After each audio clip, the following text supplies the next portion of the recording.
Hello everyone, आज हम लोग बात करेंगे बिहार एपी एग्जाम 2020-21 के लॉ पेपर पे बात करने वाले हैं। जी हाँ, ये जो वीडियो है ये आंसर की होगा लॉ पेपर का। टोटल 100 में आपका कितना करेक्ट हुआ है आप कमेंट करके ज़रूर बताना आपका स्कोर क्या रहा।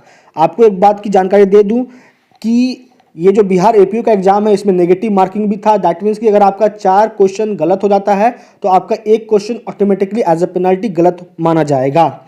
तो ये ध्यान में आप रख के अपने स्कोर को काउंट करिएगा। चैनल पे अगर आप नए हो तो चैनल को जरूर सब्सक्राइब कर लेना।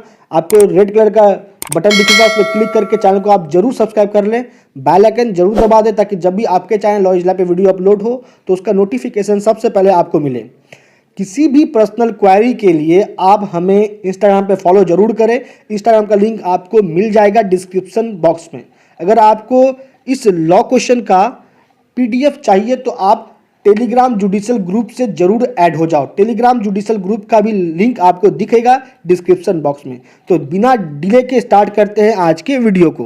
Section of the Indian penal code 1860 the word act is defined. तो एक्ट डिफाइंड है किस सेक्शन में आईपीसी का? Section 33। As is the correct answer. Next question पे आते हैं। क्वेश्चन नंबर 2 है which section of the Indian penal code the punishment for wrongful restaurant has been provided. Wrongful restaurant का punishment कौन से सेक्शन में है? Section 341। Option B is the correct. Next question number 3 पे आते हैं। क्वेश्चन नंबर 3 है under which one of the following sections of the Indian penal code 1860 the word offence has been defined. Offence कौन से section में defined है? Section 40। B correct. Next question number 4। Question number 4 है under which section of the Indian penal code the word extortion is defined. Extortion कौन से section में है Indian penal code का? Section 383। Next question number 5। Question number 5 है in which section of the Indian penal code 1860 the word cruelty is defined. तो cruelty को define किया गया सेक्शन 498A में। Option D is the correct answer. Next question है question number 6 which one of the following section of the Indian penal code provides the punishment for attempt to commit suicide. Attempt to commit suicide का जो section है वो है section 309। Option C is the correct answer. Next question है in which section of the Indian penal code 1860 the word wrong good faith. Good faith को कौन से section में डिफाइंड यूज किया गया है? यू माफ कीजिए, कह रहा है क्वेश्चन 7 नंबर की गुड फेथ जो शब्द है, गुड फेथ शब्द जिसको डिफाइन किया गया 52 में, यहाँ पे है कि गुड फेथ को यूज नहीं किया गया है कौन से सेक्शन में? तो वो है section 90 B is the correct answer. Next question है क्वेश्चन नंबर 8 अनलॉफुल असेंबली को कौन से सेक्शन में डिफाइन किया गया है? 141। नेक्स्ट क्वेश्चन है क्वेश्चन नंबर 9। क्वेश्चन नंबर 9 कह रहा है कि आपको इसका आंसर ही बता देते हैं कि इसका आंसर हो जाएगा बी रॉबरी। क्वेश्चन समझा भी देते हैं। चलिए, ए बी से मिलता है हाईवे पे और ए बी को पिस्टल दिखाता है और डिमांड करता है बी का पर्स, और बी इस कंसिक्वेंस में सरेंडर कर भी देता है अपना पर्स। तो यहाँ पे ए ने कौन सा ऑफेंस किया है? तो ए ने किया है robbery. B is the correct answer. Punishment for offence of importing girls from any country outside India और from Jammu and Kashmir is up to 10 years if the age of the girl is under. तो यहाँ पे कह रहा है कि अगर कोई भी ऑफेंस हुआ है अंडर सेक्शन 366B के अकॉर्डिंग आईपीसी का, तो इस केस में जो लड़की का एज होगा वो कितना साल होना चाहिए? तो कहता है 21 वर्ष से कम। D is the correct answer. Next question पे आते हैं। क्वेश्चन नंबर 11 कह रहा है which section of the Indian penal code deals with the defence of involuntary intoxication. तो इनवॉलंटरी इंटॉक्सिकेशन का जो कॉन्सेप्ट है वो सेक्शन 85 में। B correct answer. Next question right to private defence of body extends causing death if there is apprehension of death. तो यहाँ इसका correct answer हो जाएगा, डायरेक्ट आंसर बता दें, all of the above. Next question number 13 Sarla Mudgal versus union of India का case किससे संबंधित है? तो वो है बाइगेमी से संबंधित। नेक्स्ट क्वेश्चन पे आते हैं। क्वेश्चन नंबर 14 है in which case the court made a clear distinction between common intention and similar intention. Common intention और सिमिलर इंटेंशन के बीच में जो डिस्टिंक्शन बताया गया था किस केस में? वो था Mehboob Shah versus emperor. B is the correct answer. Next question है असॉल्ट को जो डिफाइन किया गया अंदर 351 वो हो कैसे सकता है? तो जेस्चर के थ्रू भी हो सकता है, प्रिपरेशन के थ्रू भी हो सकता है। तो डी करेक्ट हो जाएगा इसका। D option is the correct answer. Question number 15। 16 question का कह रहा है कि राइट जो है private defence of property to extend causing death, ये कौन से सेक्शन में है? तो उसका जो करेक्ट आंसर हो जाएगा सेक्शन 103। नेक्स्ट क्वेश्चन है मिस एप्रोप्रिएशन को किस सेक्शन में डिफाइन किया गया? Criminal miss appropriation of property को 403, option A is the correct answer. चलिए नेक्स्ट क्वेश्चन पे आते हैं, क्वेश्चन नंबर 18। क्वेश्चन नंबर 18 है which section of the Indian penal code provide for the offence relating to the army, navy and air force? तो ये जो offence होते हैं आर्मी से रिलेटेड, नेवी से रिलेटेड, एयर फोर्स से रिलेटेड, ये इंडियन पेनल कोड के कौन से सेक्शंस में हैं? तो 131 से 140, C is the correct answer. Next question आता है offence of abetment is constituted, तो तीनों तरीके से ऑफेंस हो सकता है अबेटमेंट का, aiding, conspiring, instigating, all of the above, correct answer. Next question है क्वेश्चन नंबर 20। क्वेश्चन नंबर 20 कह रहा है under the Indian penal code the defence of consent not available, तो डिफेंस ऑफ कंसेंट अवेलेबल नहीं है पूछ रहा है, तो कंसेंट टू काउज डेथ और consent to cause grievous hurt दोनों के केस में अवेलेबल है। अगर गुड फेथ में हुआ है और विदाउट इंटेंशन हुआ है तो दोनों ही केस में अवेलेबल होता है। तो यहाँ करेक्ट आंसर हो जाएगा नॉन ऑफ दी अबव इसका 20 का। क्वेश्चन नंबर 21 कह रहा है कि कोई भी अगर एक्ट होता है इन परसुएंट टू द जजमेंट और ऑर्डर ऑफ द कोर्ट तो वो ऑफेंस नहीं माना जाता है। तो ये जो प्रोविजन है ये है सेक्शन 78 में आईपीसी का, option B correct answer. Next question है क्वेश्चन नंबर 22। क्वेश्चन नंबर 22 है यहाँ पे ये जो ये क्या करता है, इंटाइज कर दिया एक डॉग को कि वो जेट के ऊपर चढ़ जाए, स्प्रिंग करे विदाउट और विद जेट के बिना सहमति के, और इंटेंशन क्या था ए का ऐसा करने के पीछे का कि जेड को परेशान करना है। तो ए ने कौन सा ऑफेंस किया? क्रिमिनल फोर्स यूज किया ए ने जेड के ऊपर, A is the correct answer. Next question number 23। Question number 23 है which one of the following is not correct, सही नहीं है थेफ्ट के डेफिनेशन को लेके। तो यहाँ पे जो करेक्ट आंसर हो जाएगा वो होगा out of ownership, out of possession होना चाहिए, ओनरशिप लिखा हुआ है, तो ये इनकरेक्ट है, करेक्ट नहीं है। तो करेक्ट हो जाएगा आंसर क्वेश्चन नंबर 23 का बी। 24 देखिए क्वेश्चन नंबर 24 है which of the following does not constitute an offence of affray. Affray जो एक ऑफेंस है आईपीसी के अकॉर्डिंग, उसमें लोगों का जो संख्या होना चाहिए 2 या 2 से अधिक होना चाहिए, यहाँ कह रहा है 5 या 5 से अधिक, तो यहाँ पे जो नहीं होगा वो है ए आंसर 24 का। Next question 25। क्वेश्चन नंबर 25 है which one of the following is not an offence, कौन सा एक ऑफेंस नहीं है? तो सुसाइड एक ऑफेंस नहीं है, क्योंकि उसमें सुसाइड अगर कर ही लिया तो व्यक्ति मर ही गया, तो अपराध कहाँ से भागी होगा अपराध का? अटेम्प्ट टू कमिट सुसाइड अपराध है, सुसाइड अपराध नहीं है आईपीसी में। नेक्स्ट क्वेश्चन पे आते हैं क्वेश्चन नंबर 26।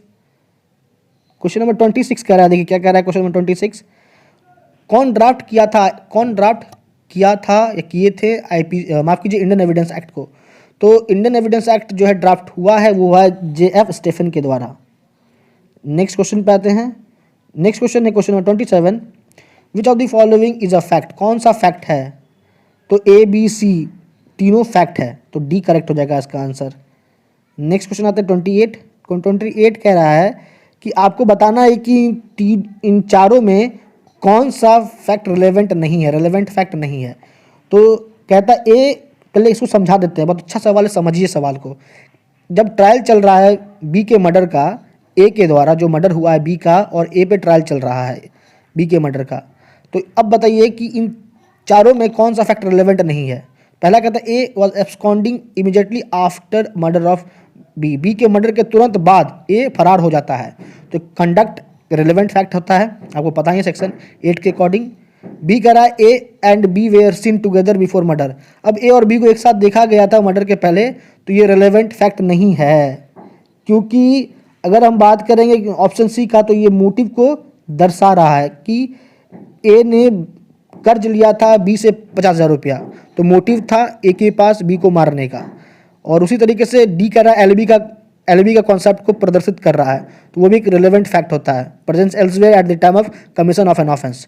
तो जो रिलेवेंट फैक्ट नहीं है वो है ऑप्शन बी। नेक्स्ट क्वेश्चन पे आते हैं। दोस्तों पीछे से आवाज़ आ रही होगी क्योंकि काम चल रहा है घर में, तो आप फोकस करो कि आपका सही कितना क्वेश्चन हो रहा है इस बात पे। पीछे से जो आवाज़ आ रही है वो काम चल रही है घर में, तो इसके लिए एक्सट्रीमली सॉरी, बट आप इस पे ध्यान मत देना। नेक्स्ट क्वेश्चन पे आते हैं। क्वेश्चन नंबर है 29। क्वेश्चन नंबर 29 है, इंडियन एविडेंस एक्ट में कितना पार्ट और कितना चैप्टर्स है? तो 3 पार्ट है और 11 चैप्टर है, आपको पता ही होगा। Option B is the correct answer. Question number 30 पे आते हैं। क्वेश्चन नंबर 30 कह रहा है कि कौन सा पब्लिक डॉक्यूमेंट नहीं है? तो प्लेंट और रिटन स्टेटमेंट जो होता है सूट में, वो पब्लिक डॉक्यूमेंट नहीं माना जाता है। Option D is the correct answer. Next 31 पे आते हैं। 31 कह रहा है कि किस केस में सुप्रीम कोर्ट ने यह माना कि टेप रिकॉर्डेड कॉन्वर्सेशन एडमिसिबल है एज एविडेंस ऑफ रजिस्ट्राई? तो इसका करेक्ट आंसर हो जाएगा Yusuf Ali versus state of Maharashtra, B. Next question पे आते हैं। Question number 32।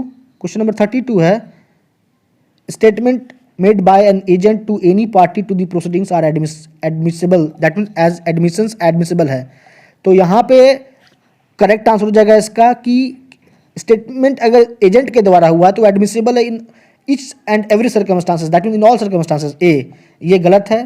करेक्ट आंसर इसका हम बता दें कि अगर कोर्ट कहता है if the court regards under the circumstances of the case that the agent expressly या इम्प्लाइडली अगर ऑथराइज्ड है अपने मास्टर्स के थ्रू, तो ही जाके एजेंट के द्वारा दिया गया स्टेटमेंट एडमिसिबल होता है as admission. C is the correct answer 32। Next, किस केस में सुप्रीम कोर्ट ने कहा कि confession must either admit in term of offence और at any rate substantially all facts which constitute the offence? तो ये बात सुप्रीम कोर्ट ने जो कहा था, तो सबसे पहले प्रिवी काउंसिल कहा था पकला नारायण स्वामी वर्सेस इंपेरियर के केस में, और इसी जजमेंट को, प्रिवी काउंसिल के इसी जजमेंट को सुप्रीम कोर्ट ने भी माना था। किस केस में? वो केस था Palvinder Kaur versus state of Punjab का, बी इज द करेक्ट। 34 में आते हैं। क्वेश्चन नंबर 34 देखिए। क्वेश्चन नंबर 34 कह रहा है, बहुत बड़ा क्वेश्चन है, इसका हम करेक्ट आंसर ही बता देते हैं आपको। इसका करेक्ट आंसर हो जाएगा, ये जो क्वेश्चन 34 ये संबंधित है सेक्शन 27 से इंडियन एविडेंस एक्ट का। तो option C is the correct answer हो जाएगा इसका 34 का। 35 में आइए। क्वेश्चन नंबर 35 है कि जो डैंग डिक्लेरेशन का जो एडमिसिबिलिटी है वो किस मैक्सिम पे बेस्ड है? वो है नेमो मोरिटरस प्रो इशू मीटर मेंटरी, that means a man will not meet his maker with lie in his mouth. मरते वक्त ऐसा माना जाता है कि कोई झूठ नहीं बोलता है। नेक्स्ट क्वेश्चन 36 में कह रहा है कि findings of criminal codes are inadmissible in a civil suit, और दूसरा कह रहा है असर्शन की रीजन बता रहा है पहले असर्शन का आर में, acquittal or conviction in a criminal case has no evidentiary value in a subsequent civil litigation except for the limited purpose of showing that there was a trial of resulting in acquittal or conviction as the case may be। तो देखिए दोनों assertion जो है, assertion A और R दोनों सही है, लेकिन R जो है करेक्ट एक्सप्लेनेशन नहीं है A का, तो करेक्ट हो जाएगा इसका answer B, option B is the correct answer. Next question पे आते हैं। क्वेश्चन नंबर 37 पे 37 कह रहा है, सीधा बात है क्वेश्चन 37 बहुत इजी क्वेश्चन है कि which of the following admissions are dealt with by section 58। तो एडमिशन 58 में जो बात जिस एडमिशन का हो रहा है वो कैसे कैसे हो सकता है? तो तीनों तरीके से हो सकता है। ऑप्शन जो है इसका 37 का डी हो जाएगा, all of the above. Next आते हैं 38 में, जेरोक्स फोटोकॉपी क्या एडमिसिबल है as evidence in absence of original? बिल्कुल है एडमिसिबल इन एविडेंस, क्योंकि सेकेंडरी एविडेंस माना जाता है। नेक्स्ट आते हैं 39 पे आइए। क्वेश्चन नंबर 39 देखिए क्या कह रहा है। क्वेश्चन नंबर 39 कह रहा है, who among the following can compare the disputed handwriting with the admitted handwriting? Admitted handwriting को कंपेयर डिस्प्यूटेड हैंडराइटिंग से कौन कौन कर सकता है? कोर्ट कर सकती है, हैंडराइटिंग एक्सपर्ट भी कर सकता है, जो भी व्यक्ति फेमिलियर है हैंडराइटिंग से, उस व्यक्ति का जिसके हैंडराइटिंग को लेकर सवाल उठा है वो भी कर सकता है। तो इसका करेक्ट आंसर हो जाएगा D, any of the above. 40 बातें। क्वेश्चन नंबर 40 कह रहा है कि ए एग्री हो गया लिखित में अपना घोड़ा बेचने को लेके बी को 1000 में या 1500 में। अब इसमें से कौन सा रकम देना है बी को, तो इस बात पे क्या एविडेंस दिया सकता है? तो इसके लिए आप देख लो section 93 of the evidence act, तो कह रहा है कि नहीं दिया सकता। Evidence must not be given. क्या कह रहा है? Evidence can not be given to show which prize was to be given, क्योंकि ये जो डिफेक्ट है पेटेंट डिफेक्ट है और एविडेंस अलाउड नहीं होता है पेटेंट डिफेक्ट को ठीक करने के लिए। 93 सेक्शन देख लेना इंडियन एविडेंस एक्ट का। 41 क्वेश्चन पे आते हैं। क्वेश्चन नंबर 41 है, अनलेस जब तक नॉन एसेस प्रूव्ड ना हो जाए तो जो प्रिजम्पशन है लेजिटिमेसी को लेके किसी भी बच्चा का जिसका जन्म हुआ during the continuance of valid marriage between mother and any man, क्या है, कैसा प्रिजम्पशन है? कंक्लूसिव प्रिजम्पशन है, C is the correct answer 41 का। नेक्स्ट पे आते हैं क्वेश्चन नंबर 42। क्वेश्चन नंबर 42 है, कोर्ट जो प्रिज्यूम करती है कि अकॉम्प्लिस अनवर्दी होता है ऑफ क्रेडिट अनलेस, जब तक वो कोरोबोरेट ना हो मटेरियल ऑन मटेरियल पार्टिकुलर, ये प्रिजम्पशन कौन से प्रोविजन में है इंडियन एविडेंस एक्ट का? ये है सेक्शन 114 इलस्ट्रेशन बी। 42 का correct answer B. Next question आता है 43। 43 कह रहा है, 43 का आपको हम आंसर ही बता देते हैं। इसका करेक्ट आंसर हो जाएगा ए, must not be allowed to prove his want of title। C is the correct answer। Question भी से चलिए समझा देते हैं क्या कह रहा है, थोड़ा टाइम ही लेगा लेकिन क्वेश्चन को समझिए, नहीं समझिएगा तो लॉ को पढ़ने में मजा भी नहीं आएगा।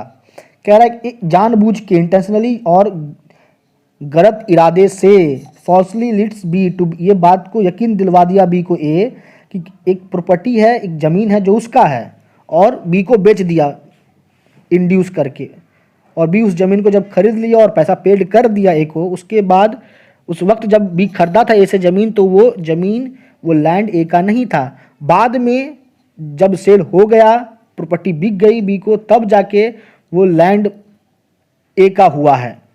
अब यहाँ पे ए चाहता है कि वो जो सेल डीड बना था ए और बी के बीच में, उसको सेट असाइड करना चाहता है वो भी ग्राउंड वो दे रहा है, वो ग्राउंड दे रहा है कि at the time of selling property that means land to the B, he is not the real owner, that means he is not the owner, वो ऑनर नहीं था। इस ग्राउंड पे वो चाहता है सेल को सेट असाइड करना। तो क्या इस बात को करने का अनुमति मिलेगा ए को? तो कह रहा है नहीं मिलेगा। He must not be allowed to prove his want of title. Option C correct answer हो जाएगा, याद रखिएगा। नेक्स्ट क्वेश्चन 44 पे आते हैं। अब इसमें से कौन सा करेक्ट है, सही है, आपको बताना है। तो दोनों का दोनों करेक्ट है। आपको इसका अगर प्रोविजन बताएं सेक्शन इंडियन एविडेंस एक्ट में, तो वो है सेक्शन 100, माफ़ कीजिए याद नहीं आ रहा है थोड़ा सा, हाँ 120 में इसका आपको प्रोविजन दिख जाएगा Indian evidence act. Next question आते हैं। नेक्स्ट क्वेश्चन है क्वेश्चन नंबर 45। दीपक जो है एक्यूज्ड है कि उसने सप्लाई किया आर्म्स सप्लाई किया आर्म्स को, इस बात का उस पर एक्यूजेशन लगा है इस अपराध का कि उसने सप्लाई किया है आर्म्स को, इस बात का उस पर आरोप लगा है कि उसने ये अपराध किया है। और ये बात दीपक बेझिझक अपने लॉयर को भी बताता है श्वेता को, और कहता है कि हमको बचाए। तो अब यहाँ क्या श्वेता जो उसकी लॉयर है, क्या इस बात को बाउंड है, ड्यूटी बाउंड है कि वो इन्फॉर्म करेगी, इस बात की जानकारी वो पुलिस को दे देगी या कोर्ट को दे देगी, मजिस्ट्रेट को दे देगी? नहीं, ये जो कम्युनिकेशन हुआ है एडवोकेट और क्लाइंट के बीच में प्रिविलेज्ड वन होता है। C is the correct answer, 45 का सी। नेक्स्ट कहता है in which of the following is true and correct, कौन सा सही है? तो दोनों ही सही है, ए और बी दोनों ही सही है। चलिए अब आपको आंसर ही बताते हैं, वीडियो लंबा हो जाएगा। 46 47 में आते हैं। क्वेश्चन नंबर 47 कह रहा है, चलिए क्वेश्चन नंबर 47 का डायरेक्ट आपको आंसर बताएं, एक सेकेंड। तो यहाँ पे है कि अगर बात सिर्फ विटनेस के क्रॉस एग्जामिनेशन का होगा तो जिस राइटिंग को लेकर क्रॉस एग्जामिनेशन करना है विटनेस को, उसको दिखाने का जरूरत नहीं है। Without such writing being shown to him, B is the correct answer. 48 में आइए। चलिए दोस्तों वीडियो बहुत लंबा हो जाएगा, आपको डायरेक्ट इसका आंसर ही बताते हैं। क्वेश्चन नंबर 48 में आइए। क्वेश्चन नंबर 48 देखिए, क्वेश्चन नंबर 48 को लेके थोड़ा सा डाउट जा रहा है, क्योंकि क्वेश्चन नंबर 48 में जो बात कही गई है, ये जो जोड़ा गया है ये जोड़ा गया है 2013 में। अगर आप एविडेंस एक्ट देखोगे तो दिखेगा आपको 2013 ऑप्शन में है ही नहीं, तो इस पे थोड़ा सा असमंजस है तो इस क्वेश्चन को हम छोड़ देते हैं। अगर 2013 सही आंसर है तो आप निश्चिंत रहिए कि आपका नंबर कटेगा नहीं, आपको नंबर मिल जाएगा इस क्वेश्चन का। नेक्स्ट क्वेश्चन आते क्वेश्चन है कि जो मैक्सिमम फॉल्सस इन फॉल्सस इन ओमनीबस का इसका मतलब होता है कि एक चीज़ अगर गलत है तो बाकी सभी चीज़ को हम गलत ही मान लेंगे। तो इसका करेक्ट आंसर हो जाएगा बी, 49 का बी। चलिए डायरेक्ट आंसर आइए। 50 का आपको हो जाएगा ए, क्वेश्चन नंबर 50 का ए। उसके बाद 51 पे आइए। 51 का दोस्तों, इस क्वेश्चन को भी लेके थोड़ा सा डाउट जा रहा है माइंड में, लेकिन हमको जो हम एक्सप्लेनेशन समझ रहे हैं वो ये है कि बेल का कॉग्निजेबल नॉन कॉग्निजेबल ऑफेंस से कोई लेना देना नहीं होता है, तो इसलिए इसका करेक्ट आंसर हो जाएगा 51 का ए। 52 में आइए, 52 का करेक्ट आंसर हो जाएगा, 52 का करेक्ट आंसर हो जाएगा सी, 52 का सी।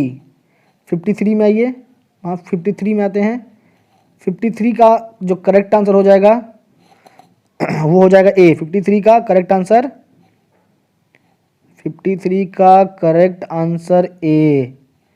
चलिए 54 में आते हैं, 54 कह रहा है, 54 का जो करेक्ट आंसर हो जाएगा वो हो जाएगा बी, 54 का बी। नेक्स्ट क्वेश्चन पे आते हैं, 55 का आपको हो जाएगा 6 month, 6 month C correct answer. 56 पे आते हैं, 56 में भी दोस्तों जो क्वेश्चन है, क्वेश्चन के अकॉर्डिंग अगर आंसर का बात करें तो इसका आंसर होना चाहिए 397। आप देख लेना 397 सीआरपीसी, तो आपको ये जो स्टेटमेंट है इससे जुड़ा हुआ लगेगा 397 से, और यहाँ पे 397 कहीं भी नहीं है, तो इस पे भी हम क्वेश्चन को छोड़ देते इसका आंसर को। अगर ये 397 अगर करेक्ट आंसर हुआ तो आपको इसका नंबर मिल जाएगा, आपको टेंशन की लेने की कोई ज़रूरत है नहीं। 57 क्वेश्चन का करेक्ट आंसर हो जाएगा 206, ऑप्शन ए करेक्ट आंसर। 58 में आते हैं, 58 का करेक्ट आंसर हो जाएगा बी। जब आप ऑब्जेक्ट देखोगे सीआरपीसी का तो वहां पे इसका आंसर मिल जाएगा बी। 59 पे आते हैं, 59 का हो जाएगा आपको ए, 59 का ए।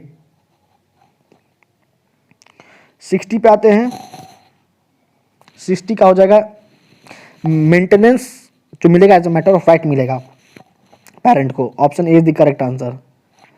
नेक्स्ट आते हैं 61, 61 क्वेश्चन नंबर 61 का हो जाएगा चार्ज, सी। 62 पे आते हैं, 62 का करेक्ट आंसर हो जाएगा बी। 62 का करेक्ट आंसर क्या हो जाएगा, नोट कीजिए, बी हो जाएगा करेक्ट आंसर, बी। इसके बाद आते हैं 63, 63 का जो करेक्ट आंसर हो जाएगा वो हो जाएगा डी, 63 का डी। 64 का आते हैं, बात करते हैं, 64 का हो जाएगा correct answer all of the above, D. 65 में आइए, 65 में भी हो जाएगा D, all of the above. 66 में आते हैं, 66 का हो जाएगा आपको ए। नेक्स्ट क्वेश्चन पे आते हैं 67, 67 का हो जाएगा आपको डी। 67 का करेक्ट आंसर क्या हो जाएगा डी। 68 पे आते हैं, 68 का हो जाएगा आपको ए, 68 का ए।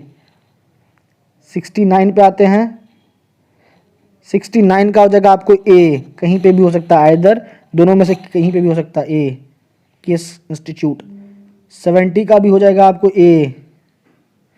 71, 71 दोस्तों देखिए यहाँ से 71 में अगर ऑप्शन का बात करें तो ये भी ऑप्शन सही है, ये भी ऑप्शन सही, ये भी ऑप्शन सही है। अगर आप देखोगे सेक्शन 182 को सीआरपीसी का, तो आपको समझ में आ जाएगा कि जो ऑफेंस होता है बैगमी का, उसका मामला तीनों में से कहीं पे भी दर्ज हो सकता है। लेकिन यहाँ पे ऑप्शन के अकॉर्डिंग हम बात करें, 71 का जो करेक्ट आंसर होना चाहिए वो होगा सी। 72 पे आते हैं, 72 क्वेश्चन नंबर 72 को देखिए, क्वेश्चन नंबर 72 का जो करेक्ट आंसर हो जाएगा वो हो जाएगा बोथ ए एंड बी। 72 का 73 में आते हैं, 73 का भी हो जाएगा बोथ ए एंड बी। 73 का 74 में आइए, 74 में हो जाएगा आपको ऑल ऑफ दी अबव, 74 का डी। 75 में आते हैं, 75 का करेक्ट आंसर हो जाएगा all of the above. Next आता है 76, 76 21 सस्पेंड नहीं हो सकता during the proclamation of emergency, 20 and 21, that means 76 का करेक्ट आंसर सी। 77 में आइए, ये देखिए दोस्तों, ये जो क्वेश्चन है 77 का, ये जो केस था R S Bombay versus union of India का, इसमें जो जज थे ये भी थे, ये भी थे, ये भी थे, लेकिन ये स्टेटमेंट जो था ए एम अहमदी के द्वारा आया था। डी करेक्ट आंसर हो जाएगा 77 का। नेक्स्ट आते हैं 78 में। तो 78 का जो करेक्ट आंसर हो जाएगा कि पब्लिक सर्विस कमीशन का कंसेप्ट कहाँ है, 315 बी।